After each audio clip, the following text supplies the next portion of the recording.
Los millennials han comprendido la relevancia de ahorrar debido a las situaciones que les ha tocado vivir. Un mercado laboral precario, un entorno en constante crisis y unos precios siempre al alza, sobre todo los de la vivienda. Planifican de manera más eficiente sus gastos e ingresos en comparación con las generaciones anteriores y son conscientes de la necesidad de tener un fondo de emergencia, el famoso colchón de ahorros. La inversión, en muchos casos, sigue siendo su desafío principal, una asignatura pendiente. Esto, además de la falta de ingresos y de ese contexto precario, se explica en mayor medida por la falta de educación financiera. España va bien, las cosas van bien.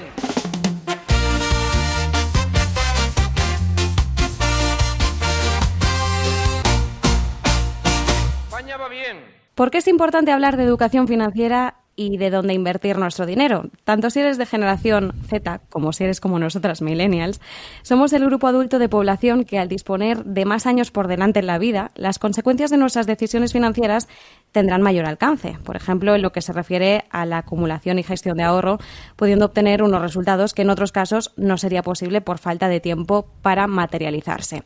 Claro, en medio de este contexto, este ha sido un tema bastante recurrente en peticiones que hemos recibido a lo largo de los últimos podcasts. Mira, Raquel, que este podcast tiene poquito recorrido, porque este va a ser nuestro 5º capítulo, pero desde el principio, sí, cuando dijimos este tema lanzamos ha sido un podcast, el pedido. Justo, cuando dijimos vamos a lanzar un podcast de economía, pero vamos a hacerlo muy cotidiano, muy de andar por casa, muy conversado, muy sencillo para quien lo quiera escuchar y tenerlo de fondo, y la gente nos decía... Inversión, ¿qué hacer con el dinero? Necesito saber qué hago, ¿no? Bueno, hay mucha gente que directamente dice ahorros, ¿qué es eso? Pero la gente que ya ha superado un poco esta fase, que ya está un pasito más allá, nos dice, vale, tengo algo de ahorros, ¿qué hago con esto? Porque yo soy consciente de que si los tengo en el banco están perdiendo valor, y sobre todo, bueno, después de la última crisis que tuvimos, ¿no? De coste de vida, con una inflación tan escandalosamente incrementada, ahí sí que se hacía notar el hecho de, oye, que estamos cobrando unos salarios míseros y lo poquito que podemos ahorrar encima sabemos que está perdiendo valor si lo tenemos quieto. Claro, el concepto de tenerlo quieto es muy concepto casi abuela. Yo aquí me incluyo un poco, Yo soy un poco abuela con mis ahorros, luego ya hablaremos un poco de nuestros casos, pero claro, es como la idea tradicional del colchón, ¿no? De eso que tienes que tener ahí inamovible. Claro, cuando ya hablas de movilizar ahorros, se te abre un abanico muy amplio y dices, vale, yo aquí empiezo a perderme, que de todas formas luego daremos una guía, que Raquel tiene ahí unos estudios maravillosos para también ver un poquito el perfil, ¿no? de cada persona, si es apta para el riesgo. Quizá, Marta, habría que distinguir primero entre el ahorro y luego, por otro lado, el qué hacemos con esos ahorros, ¿no? Porque muchas veces lo que tú acabas de mencionar, hay personas que cuando les hemos preguntado por este tema nos dicen, ¿qué ahorro? Si es que no tengo capacidad de ahorrar. Bueno, pues incluso por poquito que sea, que este es uno de los grandes mitos de la inversión y del ahorro, por poquito que sea lo que consigues juntar a final de mes o a final de año, se puede hacer algo con ese dinero y se puede no dejarlo quieto por lo que tú estabas explicando precisamente, porque sobre todo en contextos como el que acabamos de vivir en los últimos 2-3 años en España, ese dinero pierde valor si está parado. Desde luego, y además también es cierto que, bueno, tú y yo, que además somos periodistas especializadas en economía, estamos expuestas a una sobreinformación importante porque sabemos hacia dónde está yendo la economía, conocemos los principales indicadores macro, conocemos riesgos o potenciales riesgos a futuro. Esto también puede jugar en contra de cara a planificar qué hacer con tus ahorros. Pero creo que la gente de a pie, la gente que no está como nosotras, a lo mejor no tiene esa actualidad económica tan ligada en su día a día, no forma parte de su rutina, que de la nuestra sí que lo ha formado durante mucho tiempo, están sobreexpuestos a una sobreinformación de otra forma. En redes sociales, además lo hemos visto en los últimos años, se ha hablado mucho de invertir en criptomonedas o de invertir en otro tipo de instrumentos, pero claro, cuando todavía no tienes una base suficiente de conocimiento, no sabes a qué riesgo te expones y no sabes sobre todo cuáles son las ventajas o desventajas de cada uno de los instrumentos. Que luego ahondaremos en eso, pero sí que queríamos empezar a hablar en este capítulo de lo importante que es tener presente la brecha que se produce entre aquellas personas que sí tienen una buena base de conocimientos financieros y la gente que no la tiene. Este es el término educación financiera, que a Raquel y a mí nos parece cero sexy, cero atractivo, sí. pero que somos conscientes de que hay que hablar de ello. De hecho, estamos grabando el podcast en la semana en la que se ha celebrado el Día de la Educación Financiera, que fue el 7 de octubre.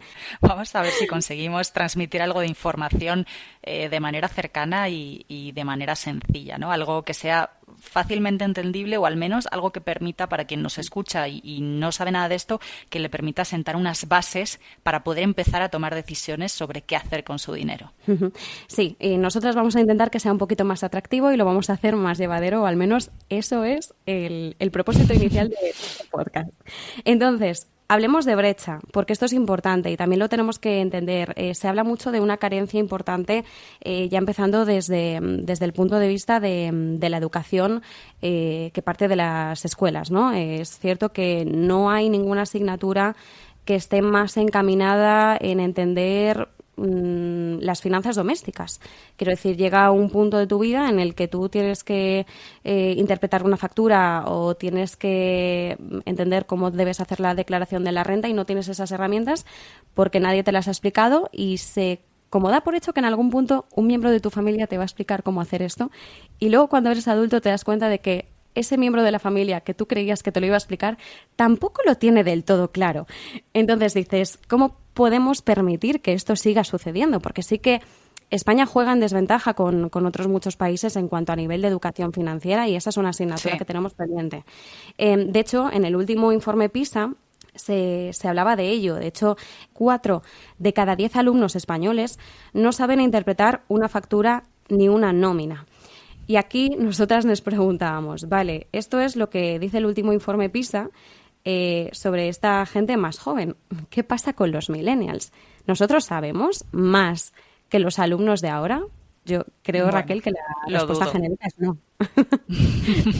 La respuesta es no. De hecho, España en este último informe PISA pues queda 41 puntos por detrás del primer clasificado, que es Bélgica, y 80 puntos por delante del último país participante, que es Malasia. Bien, pues vemos otros países que están por encima de España en conocimientos financieros y creo que a nadie le sorprenderá si digo Estados Unidos, Países Bajos, Canadá o Dinamarca, que además muchos de ellos son países que también tienen una cultura de inversión y una tradición de inversión mucho mayor que la nuestra y quizás también mucho más diversificada, porque luego lo veremos aquí en España, no es que no se invierta, pero cuando se invierte se hace de una forma, lo que digo, tradicional. Vamos a ver mucho también mentalidad de inversión en ladrillo. En el caso de los millennials, además Raquel lo decía al principio en la introducción del podcast, claro, nosotros hemos aprendido la importancia del ahorro pues por las circunstancias que nos ha tocado vivir, por el hecho de habernos incorporado al mercado laboral en un entorno de crisis, por el hecho de haber sido golpeados por otras crisis como la de la pandemia, la del coste de vida. Entonces somos muy conscientes de que tenemos que presupuestar muy bien nuestros gastos e ingresos en comparación con nuestros padres. Tenemos también interiorizada esa idea y seguramente por parte de nuestros abuelos, esa generación posguerra, de que siempre hay que tener un colchón por si acaso, por si nos vienen mal dadas. Entonces, somos muy, muy, muy conscientes de todo esto, pero claro, cuando ya tenemos ese colchón y somos conscientes de que ese colchón va perdiendo valor por culpa de la inflación, no sabemos realmente qué hacer con ello. ¿Qué ocurre? Que los conocimientos financieros son insuficientes y de hecho lo apunta un estudio de la consultora PwC, que se indica que solo el 24% de la generación millennial tiene cierta educación económica o financiera. Y en la definición sobre qué consiste el conocimiento financiero, la educación financiera, me gustaba lo que dice la OCDE, que hace una definición sobre alfabetización financiera, lo llama. Habla de que esto consiste en una combinación de conciencia, conocimiento, habilidad, actitud y comportamiento necesario para tomar las decisiones financieras acertadas y, en última instancia, lograr el bienestar financiero individual. O sea que son muchos elementos, no es solo conocer cuál es el producto adecuado o dónde coloco mis ahorros o cómo los gestiono, ¿no? Habla de conciencia, conocimiento, habilidad, actitud y comportamiento. Es decir, tienen que confluir una serie de circunstancias individuales, laborales, económicas, familiares, para que tú realmente puedas llevar a cabo ese tipo de, de acción. De hecho, en defensa también de nuestra generación, a pesar de que tiene ese importante hándicap de que no los conocimientos financieros que tenemos de media son insuficientes, sí que es cierto que hay una cosa que se remarca mucho, que es que somos ahorradores. Es verdad que hemos acumulado menos riqueza que nuestros padres, porque hemos llegado a la mayoría de edad y nos hemos incorporado en el mercado laboral en un momento de crisis, pero sí que es cierto que, fíjate Raquel, en BBVA se desglosa un estudio que es de la firma Northwestern y dice que el 76% de los millennials sí que ahorran. Es decir, casi un 80% de nuestra generación ahorra. Sí que es cierto que los motivos son diferentes, no siempre es con un fin de inversión, pero sobre todo es para hacer frente a imprevistos. Esto es el mayor porcentaje, un 40% de los que ahorra es para este motivo. Comprar una vivienda, un 20%, y de hecho esto en el sondeo que hemos hecho también lo vamos a ver. Uno de los principales motivos por los que la gente ahorra es para poder comprar una casa en algún punto. Pagar deudas, aquí ya hablamos de un 8%, es decir, menos. También lo vimos además en un estudio hace poco. Nosotros ahora mismo nos estamos endeudando menos, pero es porque no tenemos tampoco mucha capacidad de endeudarnos. O vacaciones, también hay un 8% que ahorra para vacaciones. Hay datos similares a estos que estás comentando, que los he visto en el último estudio sobre finanzas de los nativos digitales y millennials españoles, elaborado por el Observatorio del Ahorro de la IEF Foundation. Este Observatorio del Ahorro, para que le interese este tema, la verdad que es muy interesante. Todos los años publican varios estudios y en este último caso he rescatado uno de este mismo año que va específico sobre estas generaciones, pero que es muy interesante porque hace la comparativa con otras generaciones sobre esta serie de conocimientos financieros desde diferentes puntos de vista.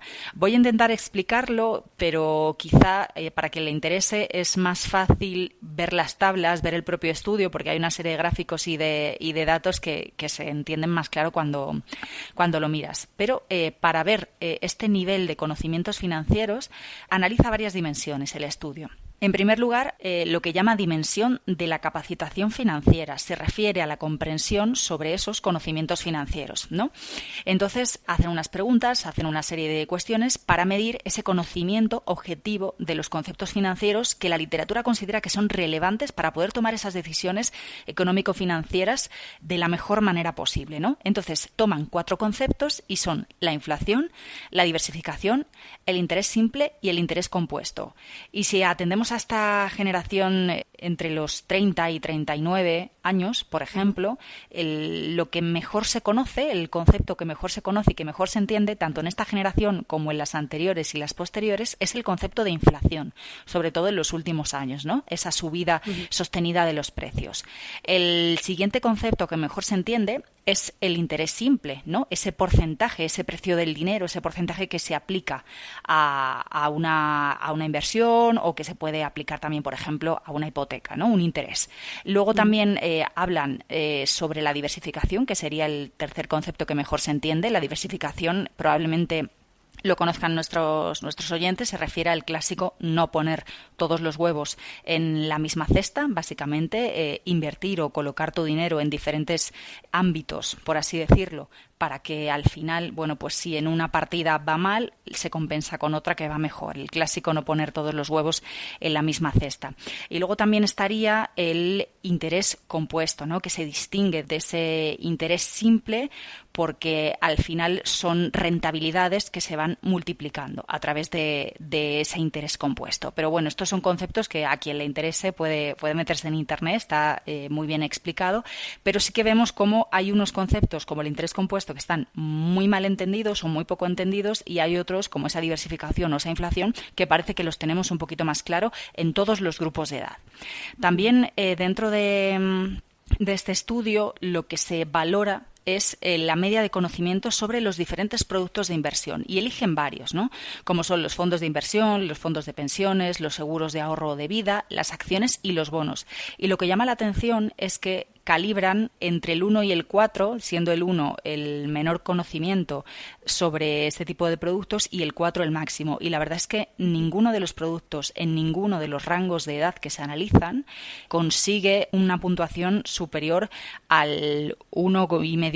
Llama la atención que hay un bajo conocimiento general sobre los diferentes productos de inversión que tiene la población de adultos en general, sean jóvenes y sean mayores. El producto, por ejemplo, que tienen más claro todos los grupos de edad son los fondos de inversión, y quizá el producto que menos se entiende o que hay menos conocimiento en todos los grupos de edad pues está entre las acciones y los bonos. Luego hay otra dimensión que se refiere a la capacitación financiera, es decir, al desarrollo de hábitos y comportamientos financieros. Y en este caso el estudio encuentra una conclusión muy curiosa que se refiere a que a menor edad hay un mayor hábito de presupuestación en la población. Es una tendencia que la confirman esos datos que tú misma comentabas antes y que se refieren a lo que sería hacer un presupuesto financiero. Es decir, no solo miro los extractos bancarios, por ejemplo, no solo miro las facturas que me llegan a fin de mes, sino que hago una planificación financiera de ingresos y de gastos. Las diferencias, según este estudio del IES, son bastante notorias porque vemos que hay una proporción muy superior de jóvenes que de adultos mayores de 40 años que sí realizan esa presupuestación financiera completa. Y vemos, por ejemplo, un dato llamativo: un 41% de los nativos digitales hace ese presupuesto completo y un 38% de los millennials, pero en cambio entre los mayores de 40 solo hace ese presupuesto completo un 28,7%. Así que esto iría en línea con ese dato que apuntabas tú sobre que nuestras generaciones sí que miran el dinero en cuanto a esa organización, pues por ejemplo mensual o anual, sobre hacer un presupuesto. Sin embargo, vemos cómo en esos datos de inversión que se encuentran después de haber hecho esta organización o este presupuesto, contrastan los datos, ¿no? Vemos que los adultos jóvenes tienen un hábito de ahorro mucho más generalizado que los adultos mayores de 40 años, que esto también coincide con lo que tú decías antes, y que hay una menor proporción de jóvenes que de adultos de más de 40 años que tiene, sin embargo, ahorros en vehículos de inversión financiera. Y aquí, de nuevo, mirando a esos diferentes tipos de productos que comentábamos antes, vemos, te hablo de nuestra generación, ¿vale?, como la mayoría, si invierten en algún producto, un 41% lo hace en fondos de inversión. El siguiente producto donde más se invierte es en fondos de pensiones. Luego vendrían los seguros de ahorro y vida y las acciones. Y luego vemos las criptomonedas y los productos de renta fija. Pero esto contrasta, por ejemplo, con la población más joven, con lo que sería la generación Z, porque ellos, el producto en el que más se invierte es en criptomonedas. Y luego ya vendrían las acciones y otro tipo de productos como los fondos de pensiones, los seguros o los fondos de inversión. Entonces, lo que vemos es que, pues es verdad que hay un sentido más favorable, hay una evolución de los hábitos y de los comportamientos financieros en la población más joven, porque, de acuerdo a lo que decíamos antes, hay un mayor hábito de presupuestar y hay un mayor hábito de tener en cuenta el ahorro, ¿no?, y de planificarse financieramente. Pero, por el contrario, vemos cómo entre la población joven está menos generalizado el hábito de la inversión y que cuando se hace, se decanta, como veíamos con las criptomonedas, por activos de más riesgo. Uh-huh. Es bastante curioso el hecho de que seamos un segmento de la población que tanto nos preocupamos por ahorrar, pero que probablemente también somos los que más trabas o más barreras afrontamos a la hora de hacerlo. También, si te parece, podemos dar, para complementar dos de los datos que decías tú al principio, por un lado, las principales motivaciones para ahorrar y, por otro lado, las principales barreras para ese ahorro, por terminar de redondear un poco la foto del contexto en el que estamos. Y vemos cómo en la mayoría de las generaciones, en todos los grupos de edad, la principal motivación para ahorrar es poder hacer frente a imprevistos. En esto es bastante similar en todos los grupos de edad. Pero luego va variando. En función del grupo de edad, vemos, por ejemplo, que para la generación millennial, después de ese ahorro para imprevistos, vendría la vivienda, ¿no? Somos un país de propietarios en España, como sabemos. Sucede lo mismo para la generación Z. Luego tenemos otros motivos como pueden ser ahorrar para vacaciones, ahorrar para poder afrontar deudas. Lo que pasa es que ahí va variando según en grupos de edad. Por ejemplo, la generación que tiene más de 40 años ya no sitúa, después de los imprevistos, no sitúa la vivienda, sitúa, por ejemplo, el ahorrar para la pensión, ¿no? Ahí se va viendo cómo también, en función de la edad que tengas, pues vas empezando a pensar en otra serie de necesidades para tu futuro. Y en las principales barreras al ahorro vemos también de manera prácticamente homogénea en todos los grupos de edad, como la principal barrera para poder llevar a cabo ese ahorro son unos ingresos insuficientes. Es común en todos los grupos de edad. Luego, bueno, pues hay diferencias, se citan otros motivos como tener una menor conciencia de la precaución, del dinero que necesito tener, no tener una conciencia muy amplia, sobre todo en los grupos jóvenes de edad, sobre que necesito ahorrar para una pensión, la falta de incentivos fiscales. Bueno, pues hay una serie de diferentes motivos, pero me llama la atención eso, ¿no? En un país como España, que en todos los grupos de edad la falta de ingresos suficientes es el principal motivo o la principal barrera para ese ahorro. Y de hecho, ya por terminar de rizar el rizo, una cosa que hablábamos y que de hecho también se manifiesta en el estudio de BBVA que dirige Núñez Letamendía, decíamos, bueno, parece que conforme más edad, más experiencia, más te empapas, ¿no? Y efectivamente hay un dato que lo demuestra, porque los nativos digitales, es decir, vamos a añadir a la generación Z y aquellos que son más jóvenes incluso que la generación Z, son el grupo de edad que demuestra tener menos conocimientos económico-financieros. Solo el 51% de los encuestados tiene algo de cultura financiera, seguido de los millennials, que en este caso sería el 53%, y la población entre 40 y 74 años, que es verdad que es una generación, ahí cogemos varias de golpe, es la que está mejor formada, casi un 60%. Eso es lo que nos dicen los datos, lo que nos dicen los estudios que hemos ido corroborando para preparar este episodio y que, bueno, pues van un poco en línea con las noticias, con la información que solemos ver en los medios en los últimos años y también en línea con la percepción individual de nuestras propias vidas y de las personas con quien hablamos, sobre todo con esa falta de ingresos suficientes que mencionábamos. ¿Qué es lo que dicen nuestras finanzas personales? Pues Marta se está recopilando testimonios.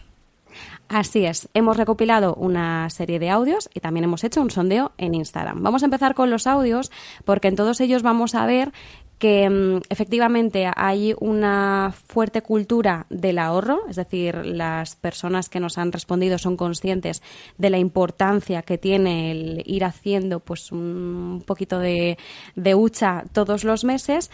Donde puede haber más diferencias quizás es en dónde lo destinan, ¿no? Pero sí que es cierto que en general hay como también una sensación de trasfondo de que efectivamente yo tengo que hacer algo con mis ahorros. Mi objetivo siempre es ahorrar para tener un colchón que si pasa algo pues me da tranquilidad ver el dinerito ahí en la cuenta. Tengo dinero que está como separado de mi cuenta principal, que lo tengo ahí y no lo toco. Parte de mis ahorros también están, los tengo invertidos y como en varias compañías y demás. También hay una parte que pongo en un fondo de inversión de no mucho riesgo, pero un pelín de riesgo. Pues tengo pensado moverlos a una cuenta de estas de que en el primer año te dan 2,5 y luego tengo pensado también invertir en bolsa, que mi hermano me va a ayudar. Como ves, se repite, Raquel, esa necesidad de trasfondo de que la primera inversión grande sea de cara a comprar una casa, pero también hay una mentalidad de tengo que informarme en algún punto, tengo que saber cómo invertir. Hay una mentalidad de inversión en bolsa, pero también en otro tipo de instrumentos. Yo estoy ahorrando para comprarme un piso, a ver si algún día se puede, porque madre mía cómo está el mercado. Y bueno, pues con el dinero que vamos ahorrando lo que estamos haciendo es tenerlo en una cuenta que está dando algo de rentabilidad. Y bueno, pues con eso poquito a poquito vamos a ver si llegamos a lo que hace falta para comprarse un piso en Madrid, que no es poco. Estoy intentando ahorrar para comprar algún día una casa. El precio de una casa es súper, caro, entonces la entrada ya no llego todavía. Me he comprado una casa en una zona buena, entonces pues también lo veo un poco como inversión a futuro, en el caso de que se quiera pues poder venderla cuando se haya revalorizado. Bueno, pues como vemos, los testimonios o las vivencias de estas personas coinciden, más o menos vemos mensajes similares, no hay nada muy dispar a lo que también nos estaban constatando los datos de los informes que hemos encontrado.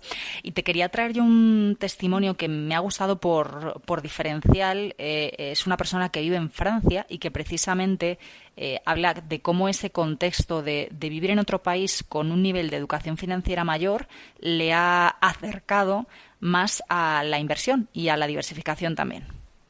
Bueno, pues la verdad es que yo tengo mucha suerte de vivir en un país en el que se fomenta la inversión entre los jóvenes de varias maneras. La primera es la inversión inmobiliaria, algo que los jóvenes aquí sí que pueden permitirse porque las entradas de los pisos rondan en torno al 10% del precio, ya sea con intereses a tipo fijo o variable. Entonces, es cierto que la mayoría de mis conocidos de entre 25 y 30 años o ya han podido permitirse comprar un piso o están considerándolo. Normalmente a partir de los 2-3 años de contrato fijo es algo que los bancos, digamos, buscan en perfiles de menos de 30 años. La segunda manera, y yo creo que es también lo que te permite cuando eres joven el comprar, es la cuenta de ahorros clásica que muchas personas tienen, que es una cuenta, digamos, en la que tus padres te han empezado a meter un poquito de dinero. Lo que pasa que aquí en Francia la tasa de remuneración que tiene esta cuenta es muy alta, es del 3%, a pesar de que está limitada como a unos 20.000 euros, te genera bastantes intereses al año. Entonces, la solución que la mayoría de jóvenes empiezan a poner en práctica cuando llevan pues unos 2 años en el mercado laboral es lo que se llama una cuenta de inversiones seguro de vida.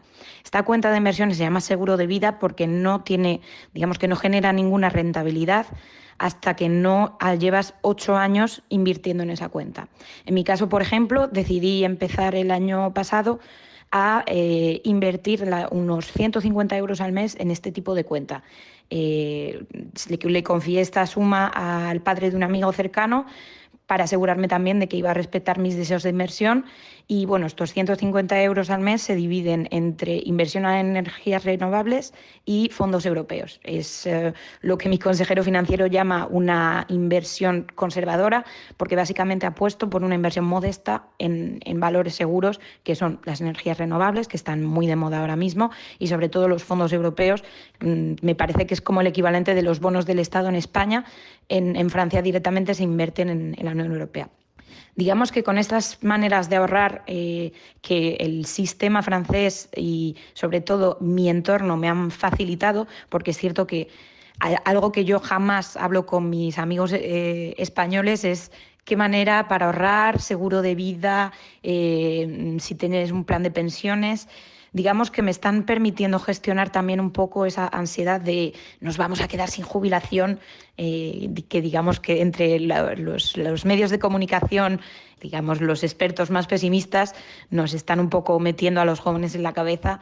Pero yo la verdad es que pretendo seguir invirtiendo en este tipo de cosas, sobre todo que en cuanto pueda voy a seguir aumentando esta inversión a largo plazo, básicamente porque no me apetece depender de los años cotizados. Es algo que hoy en día es muy complicado, sobre todo con nuestra generación millennial, de tener un trabajo estable que te pueda permitir el día de mañana jubilarte como te gustaría. Estos son los audios que hemos recopilado, pero también hemos echado mano de la que es la red social millennial por excelencia, Instagram. Y en este caso hemos aprovechado para preguntar si la gente hace algo con sus ahorros o, en caso de no hacer nada, si sabe qué es lo que puede hacer con ellos. Y hemos recibido en total 144 respuestas y hemos hecho un desglose de aquellas respuestas que puedan tener más puntos en común. Por ejemplo, la amplia mayoría, en este caso 49 respuestas, nos indican que la gente no sabe qué puede hacer con sus ahorros. En este caso, además, sería un 34% de la muestra y, como te digo, es la amplia mayoría de las respuestas que obtuvimos.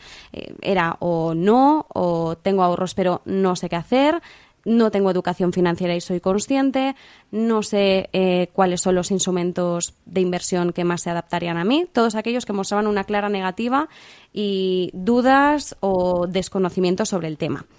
Luego hay una respuesta que me ha parecido muy interesante y aquí retomo el tema de la brecha de género, porque una de las respuestas que se enfocaba en esa negativa de mira, no sé, no conozco, no tengo esas herramientas, decía nada, Lo sé por amigos, y lo ponía en mayúscula, que invierten. Y dice, digo amigos porque me raya que sean todo hombres.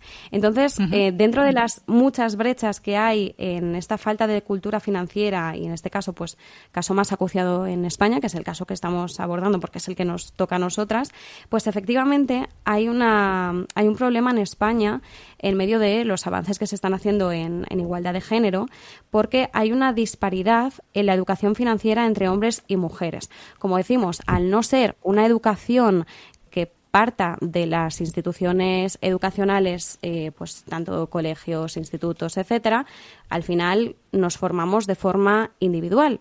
Y aquí es donde se ve la diferencia. Pues efectivamente, y además, Raquel, tú y yo lo sabemos, somos periodistas económicas, no somos las únicas periodistas mujeres económicas, hay muchas, pero cuando nosotras abordamos temas, nos damos cuenta de que cuando tenemos que acudir a alguien, solemos acudir a expertos hombres. No porque no haya mujeres expertas, pero sí que es un entorno tradicionalmente más masculino.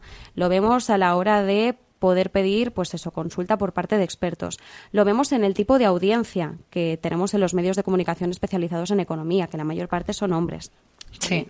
Entonces, vemos una disparidad en los medios de comunicación que es un fiel reflejo de esa disparidad que podemos ver también en la sociedad y, en este caso, pues como decimos, las mujeres tradicionalmente se han enfrentado también a barreras culturales y estructurales que han limitado su acceso a esa educación financiera. Probablemente en nuestra generación esa barrera no es tan sólida como en generaciones de, pues eso, más experimentadas, pero aún así se hace patente que esa falta o esa escasez de cultura financiera repercute en las capacidades de muchas mujeres para poder tomar decisiones informadas sobre sus finanzas personales, profesionales, cómo puede afectar esto también a su bienestar económico individual. Entonces, según la ola más reciente de la encuesta de competencias financieras del Banco de España, el porcentaje de respuestas correctas a 3 preguntas básicas, y aquí volvemos a reiterar un poco también sobre tu estudio, entre inflación, interés compuesto y diversificación del riesgo, difiere muchísimo entre hombres y mujeres, porque los hombres responden correctamente al 60% de las preguntas y en el caso de las mujeres no llegamos ni al 50%. Es verdad que puede parecer un margen de ese 20% bastante pequeño, pero es considerable cuando tenemos en cuenta que al final esas pequeñas diferencias son las que hacen también, o las que marcan más bien la estructuralidad de la sociedad tal y como la conocemos. Una de las cuestiones que tenemos sobre la mesa es cómo se puede reducir esa brecha de género en educación financiera y, evidentemente, pues se habla de la importancia de poder implementar programas inclusivos, que sean accesibles, que aborden específicamente estas diferencias y que puedan promover una mayor igualdad.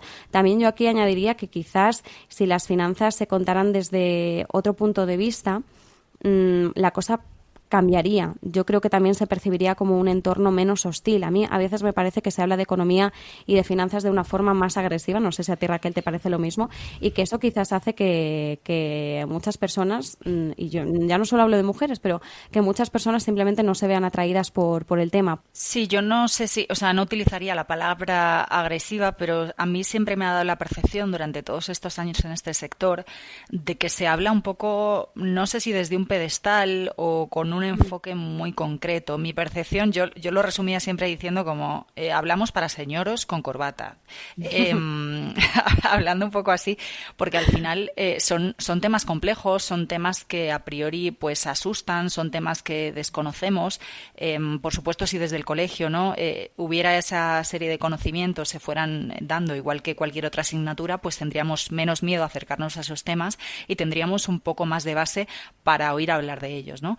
Entonces, vamos a ver si una vez que hemos dibujado la foto o una vez que hemos intentado mapear cuál es el contexto del conocimiento sobre educación financiera y sobre qué podemos hacer con nuestros ahorros, vamos a ver si en los últimos minutos del episodio conseguimos explicar de manera un poco sencilla cuáles podrían ser los pasos o cuáles podrían ser al menos los primeros planteamientos, porque luego hay que investigar, luego hay que asesorarse, luego hay que leer, luego hay que preguntar, pero sí que hay una serie de cuestiones o una serie de pasos que podemos dar por nosotras mismas para empezar a plantearnos qué hacemos con nuestro dinero.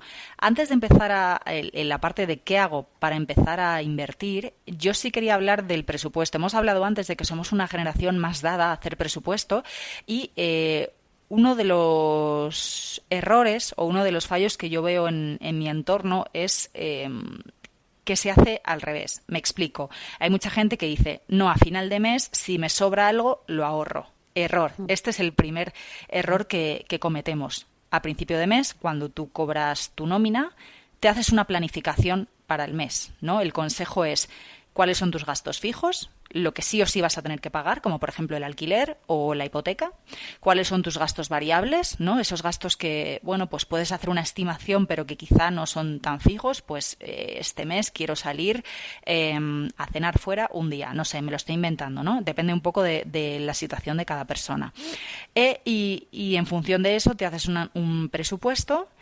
Y siempre dentro de ese presupuesto tienes que incluir una parte fija en función de lo que tu salario te permita para destinarlo al ahorro. Es decir, el ahorro lo haces a principio de mes y el resto del mes vives acorde al presupuesto que te has marcado. Entonces, a final de mes se supone que has cumplido con ese presupuesto y que ese ahorro ya estaba contabilizado dentro de los gastos de ese presupuesto. Esto sabemos que en algunas circunstancias, con algunos salarios y con algunos gastos, es muy difícil, pero bueno, pequeñas cantidades sumadas mes a mes nos van a permitir que ese ahorro sea fijo y que se vaya sumando. Y luego ya, ¿dónde ponemos ese ahorro, ¿no? Ese ahorro que hemos ido consiguiendo juntar muy poco a poco. ¿Cómo empezar a invertir? Bueno, pues el factor más importante de todos al empezar a invertir es establecernos un objetivo. Un objetivo que puede ser muy variado. Los más comunes, pues depende del rango de edad, ya lo hemos visto, pueden ser ahorrar para la jubilación, pueden ser mantener nuestra capacidad adquisitiva, es decir, luchar contra la inflación, o acumular dinero, acumular patrimonio para un objetivo concreto, como puede ser irme de vacaciones el año que viene, como puede ser comprarme un producto que necesito dentro de 3 meses, como puede ser bueno, pues ahorrar para una vivienda. ¿Por qué es importante este objetivo? Bueno, pues porque depende del objetivo vamos a establecer un horizonte temporal de la inversión. Lo decía yo con los ejemplos, ¿no? Si el objetivo es, por ejemplo, no sufrir una pérdida de poder adquisitivo de aquí a la jubilación, pues el horizonte de esa inversión será la fecha de la jubilación. Si mi objetivo es comprarme una vivienda de aquí a 10 años, pues ese será el horizonte de inversión. Si quiero ahorrar para las vacaciones del año que viene, pues tengo 12 meses en ese horizonte de inversión. Este horizonte de inversión, como vemos, es importante. Cuanto mayor sea, por ejemplo, más vamos a poder permitirnos un mayor porcentaje de inversión en activos de riesgo, como sería, por ejemplo, la renta variable, que aunque se empiece perdiendo, lo que nos dice la teoría es que con un número de años suficiente se recuperan y tenemos una mayor rentabilidad. Por ejemplo, en el lado contrario, si tenemos un objetivo a muy corto plazo, pues por ejemplo se recomienda invertir en activos financieros muy líquidos, es decir, que nos permitan recuperar esa inversión rápidamente, que podamos disponer del dinero rápidamente. Y después de esto, cuando ya tenemos ese objetivo y ese horizonte temporal, lo que tenemos que definir es el perfil de riesgo. Esto, si lo decimos así, probablemente hay gente que no sabe de lo que le estamos hablando, pero si lo explicamos todo el mundo lo va a tener muy claro. Depende de cuál sea el objetivo y depende de cuál sea ese horizonte temporal de la inversión y depende de características básicas como puede ser nuestra edad, nuestra personalidad o la cantidad de ahorro que seamos capaces de generar y esas formas de ser de cada persona van a hacer, en conjunto, todos esos factores van a hacer que tengamos una capacidad mayor o menor de asumir un riesgo. Es decir, el clásico, hablando en plata, ¿cuánto estás dispuesto a perder? Si estoy dispuesto a perder más o si estoy dispuesto a perder menos. Es decir, esto tiene que ver con nuestra capacidad de ahorro, con esos objetivos, con ese horizonte temporal, pero también tiene que ver con nosotros mismos como personas. ¿Cuál es nuestra edad? ¿Cuál es nuestra experiencia pasada con esas inversiones? ¿Cuáles son, por ejemplo, nuestros sesgos emocionales?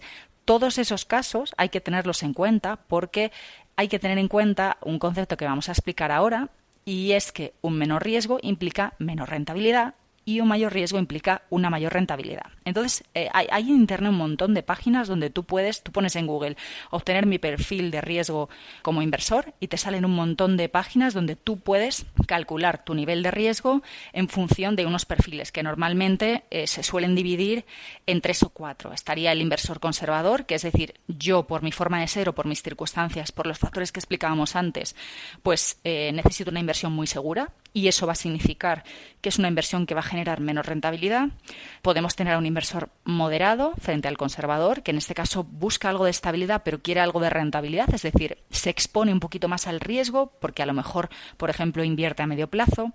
Luego hay un inversor que podríamos llamar dinámico, que es un inversor más versátil, que busca una maximización de la rentabilidad a medio plazo, con lo cual, bueno, pues asume un poquito más de riesgo y es un poquito menos conservador.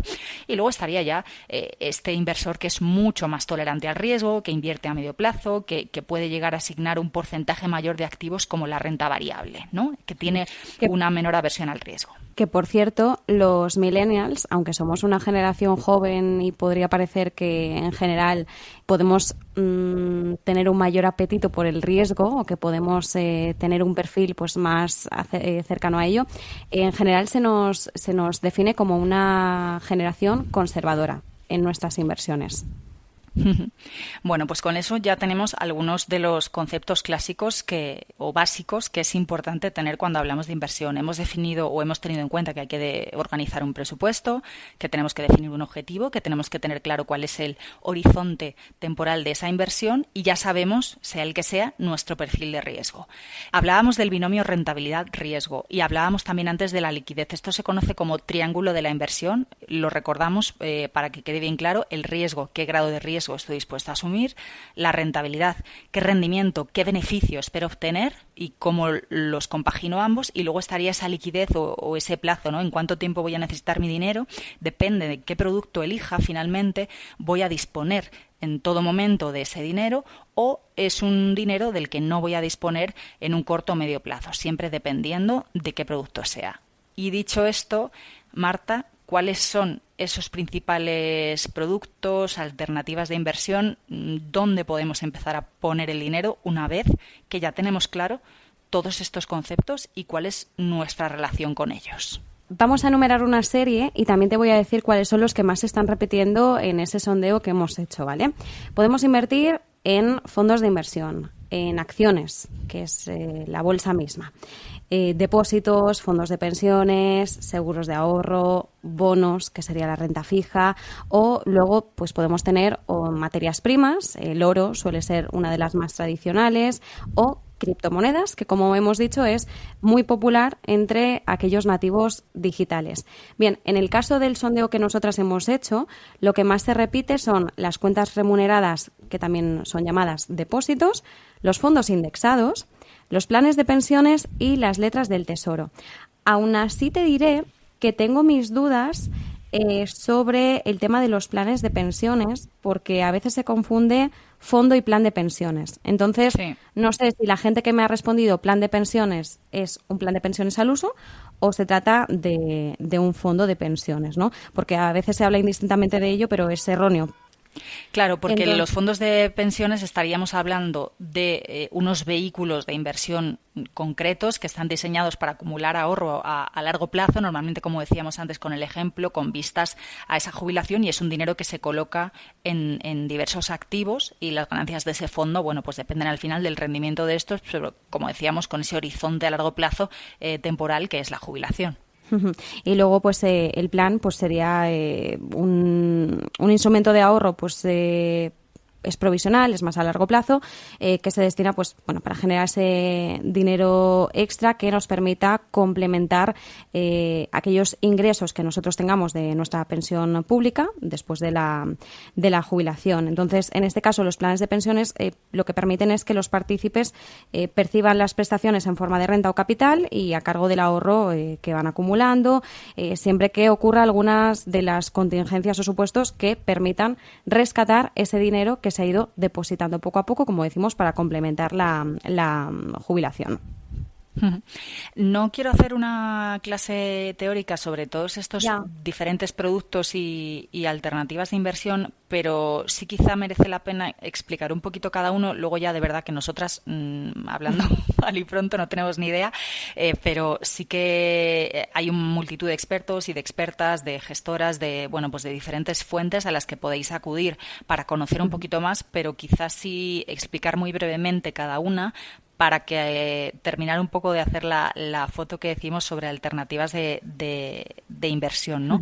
Entonces, hemos mencionado las acciones. Como decías antes, hablabas de la bolsa, pero para que nos entienda incluso quien no conozca la bolsa, al comprar acciones, básicamente lo que adquieres es una fracción, una parte de la propiedad de una empresa. Entonces, las acciones, ¿cómo nos generan ingresos? Bueno, pues lo hacen de dos maneras. Por un lado está la revalorización misma de las acciones, como decía Marta, cotizan en bolsa, el precio de las acciones puede aumentar, también puede disminuir, de ahí que este producto tenga un mayor riesgo que otros. Y luego también, que es otra estrategia de inversión, están los dividendos, es decir, las empresas normalmente hacen pagos periódicos a los accionistas a partir de sus ganancias, ¿no? Entonces se puede hacer esa compraventa de acciones buscando una revalorización, o se puede invertir en una estrategia por dividendo, buscando cuáles son esas empresas que nos dan un mayor dividendo por esas acciones. Luego, por ejemplo, también tendríamos los fondos de inversión, que es otra forma de también invertir en empresas que cotizan en bolsa. Bueno, puede haber fondos de inversión de renta variable. Cuando nos referimos a renta variable nos referimos a la bolsa, o de renta fija, que en este caso hablamos, para que nos entendamos todos, de deuda.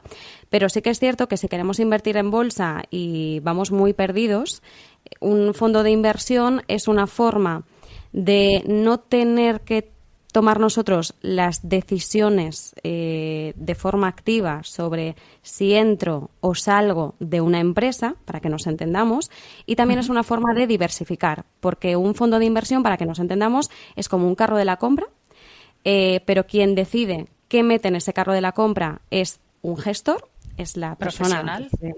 Claro, es un perfil profesional que tiene un amplio conocimiento de cada una de las empresas que mete en el carrito de la compra.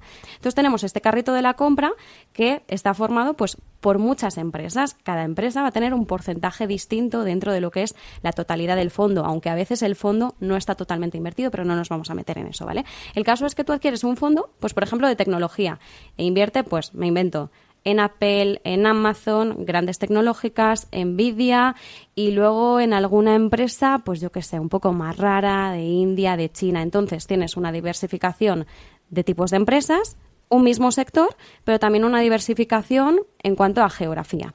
Pero tú, pues por lo que sea, pues te gusta la tecnología y quieres depositar como tu confianza en empresas tecnológicas. La facilidad de esto es que tú no tomas las decisiones.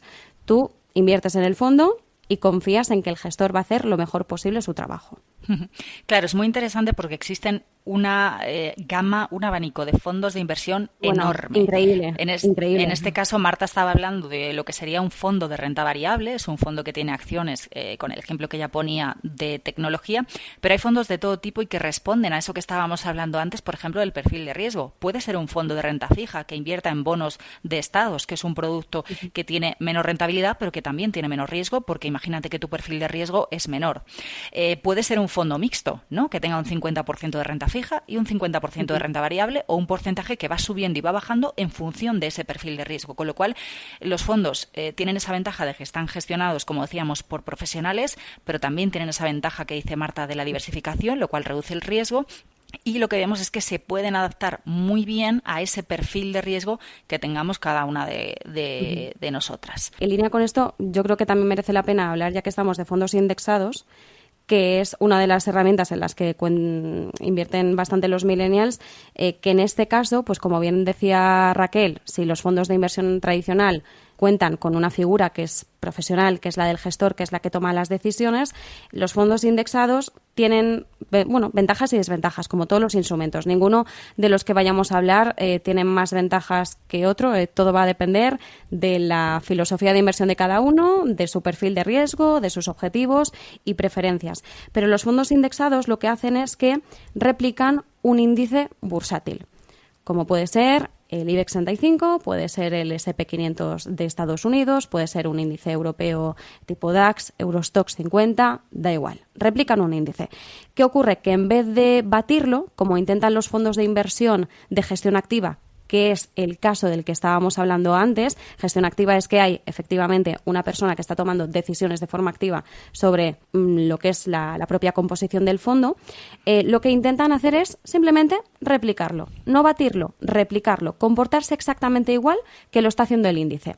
¿La ventaja que tiene? Pues que si un índice está en máximos históricos, como puede ser el S&P 500 en el momento en el que estamos grabando, pues ese fondo indexado va a estar haciendo exactamente lo mismo. Entonces, estamos efectivamente aprovechándonos de esa subida, de esa ganancia que está experimentando el S&P 500. ¿Qué ocurre? Que en este caso, pues tiene una ventaja muy clara, que es que, al igual que el fondo de inversión, nosotros no tomamos ningún tipo de decisión, pero además las comisiones suelen ser más bajas porque requieren menos actividad por parte del gestor. Pero también hay que tener en cuenta que si esta es una ventaja, también puede ser un inconveniente el hecho de que el gestor no esté tan pendiente de este fondo. Como decimos, todo al final es una balanza. Bueno, si los fondos de inversión, sean del tipo que sean, te parecen muy complicados o todavía no quieres empezar por ese lado, pues otra opción que tienes, que también la hemos mencionado, por ejemplo, son los depósitos bancarios o depósitos a plazo. En este caso son productos más seguros en los que depositamos pues una cantidad de dinero en un banco, en una cuenta de un banco, por un periodo determinado. ¿Y qué obtenemos a cambio? Pues una tasa de interés fija, ¿no? Entonces, al finalizar el plazo, recuperas el capital que tú has invertido más los intereses. Esto sería una opción más sencilla y más segura. ¿Eso qué hace? Pues que, por ejemplo, la rentabilidad sea más baja, pero en este caso tenemos un mayor respaldo para nuestro dinero, sobre todo en el caso de la Unión Europea, con el Fondo de Garantía de Depósitos, tenemos una protección del dinero hasta un límite que suele ser de 100.000 euros, pero bueno, eso sería un producto más seguro, pero como vemos, con una rentabilidad menor. Luego, por ejemplo, tenemos el caso de la inversión en materias primas, que también es un universo bastante curioso. Por ejemplo, siempre se habla del oro, o normalmente se habla mucho del oro, como un activo refugio.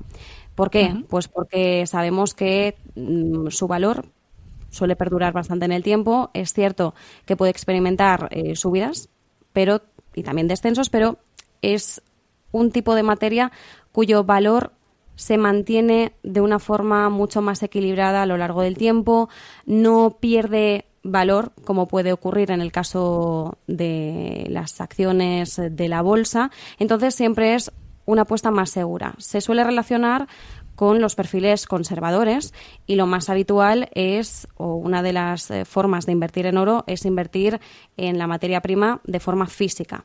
Es cierto que cuando compras oro físico tienes que tener otra serie de cosas en cuenta, como es el hecho de la custodia del oro. Entonces va relacionado con unos costes o unos gastos adicionales que no siempre están al alcance de todo el mundo o que no todo el mundo está dispuesto a asumir. Entonces, aunque sí que se asocia mucho, como decimos, a perfiles más conservadores que quieran tener algo de su capital diversificado en oro por aquello de siempre lo voy a tener ahí, siempre lo voy a poder recuperar, porque además es muy líquido, lo cual quiere decir que lo puedes vender rápidamente y obtener ese capital. Esa es una de las ventajas. Va asociado, como decimos, a, bueno, no tiene una gestión activa, no tiene ese problema de que nosotros tengamos que gestionarlo o lo tenga que gestionar otro gestor, pero no podemos tener el oro tranquilamente en nuestra casa, ¿no? Entonces, como tenemos que tener una custodia o una cámara acorazada, etcétera, pues sí que es cierto que eso puede ser uno de los contras que pueda tener este producto. Sí, por eso lo más habitual en el caso del oro es invertir en fondos que tengan oro, en ETFs de oro, ¿no? Entonces, otra serie de productos que incluyen el oro entre sus activos. Y también podemos hablar de los bonos. Antes Marta hablaba de las letras del Tesoro. Los bonos son básicamente títulos de deuda emitidos por gobiernos o empresas. ¿Esto qué significa? Pues que si tú compras un bono, estás prestando dinero al emisor de ese bono, que puede ser un gobierno o una empresa, a cambio de recibir pagos periódicos de intereses, que es el famoso cupón. al final del plazo y de esa devolución del capital inicial. Estos bonos suelen considerarse menos arriesgados que las acciones, pero ¿qué pasa? Como hemos aprendido antes, que esto implica que hay una menor rentabilidad, especialmente en el caso de los bonos emitidos por gobiernos con una calidad superior, por así decirlo, como sería, por ejemplo, un bono del Tesoro de Estados Unidos. Y de hecho hemos visto, la rentabilidad de las letras del Tesoro suele estar muy vinculada a lo que hacen los bancos centrales, y ese es el motivo por el que han gozado de tanta popularidad, sobre todo en este último año.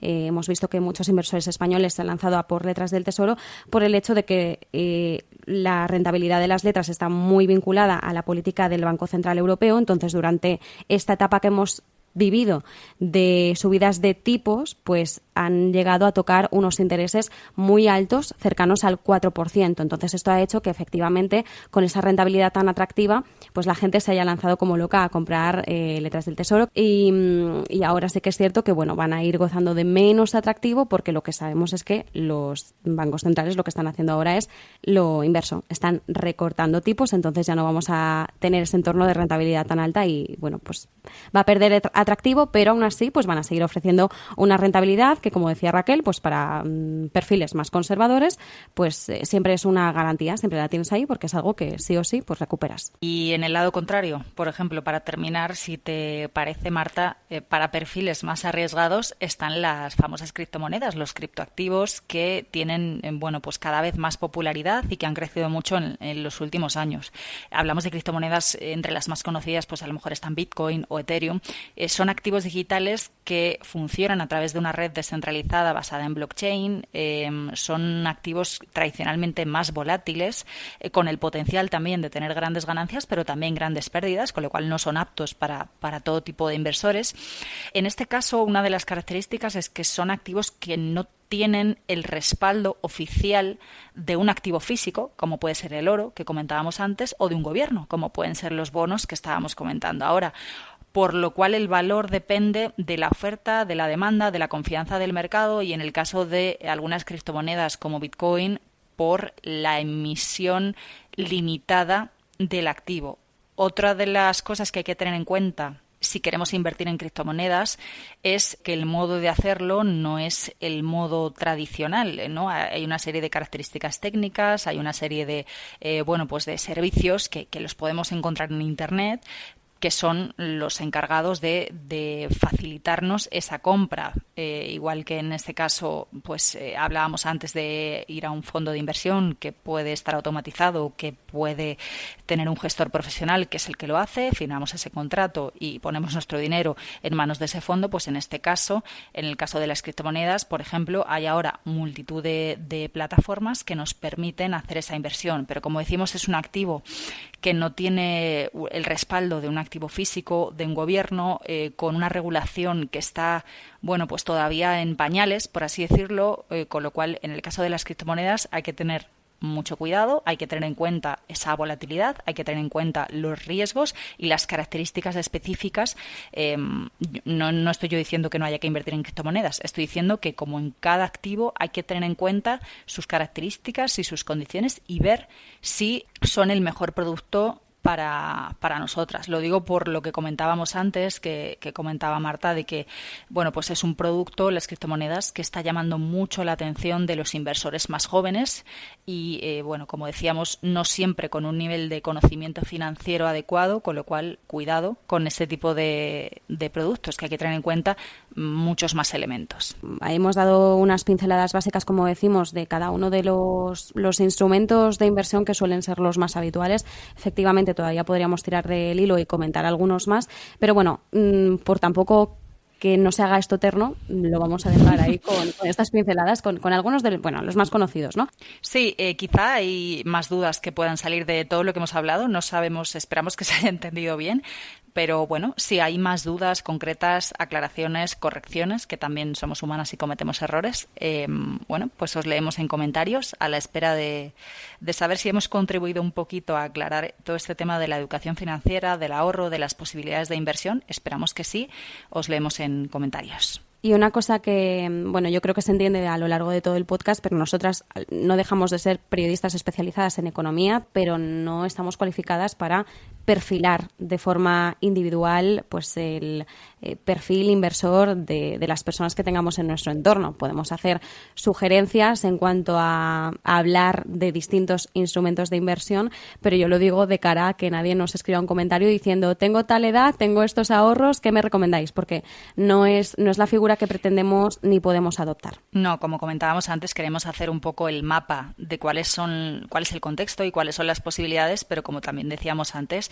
hay profesionales que se dedican a esto y es a quienes hay que acudir. Se pueden hacer búsquedas en Internet, se puede contactar con expertos y con expertas que finalmente sean quienes van a poder hacer un asesoramiento profesional y sobre todo seguro. Cuidado, que lo estamos viendo en Internet, cuidado con las redes sociales, con ciertos canales. Sí, información veraz, de rigor. No confiéis en publicidades de personas que aparecen en redes sociales prometiendo que os vais a hacer ricos en poco tiempo, que vais a poder compraros mansiones, cochazos. Quiero decir, esto es lo de siempre. Hay muchos perfiles en redes sociales, abunda muchísimo la desinformación.